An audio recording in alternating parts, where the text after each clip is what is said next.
অবশেষে অপেক্ষার অবসান 286 দিন পর নিরাপদে পৃথিবীতে ফিরলেন ভারতীয় বংশোদ্ভূত আমেরিকান মহাকাশচারী সুনিতা উইলিয়ামস এবং তার সঙ্গী বুজ উইলমোর।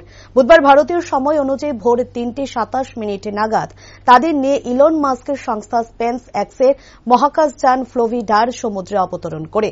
মহাকাশ থেকে পৃথিবী পর্যন্ত সুনিতাদের এই প্রত্যাবর্তন নিরাপদে হয়েছে বলে জানিয়েছেন নাসা।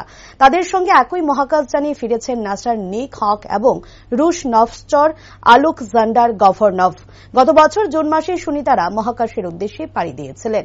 মঙ্গলবার ভারতীয় সময় অনুযায়ী সকাল 10:35 সুনিতাদের নিয়ে আন্তর্জাতিক মহাকাশ স্টেশন ছাড়ে স্পেস এক্সের ড্রাগন যান।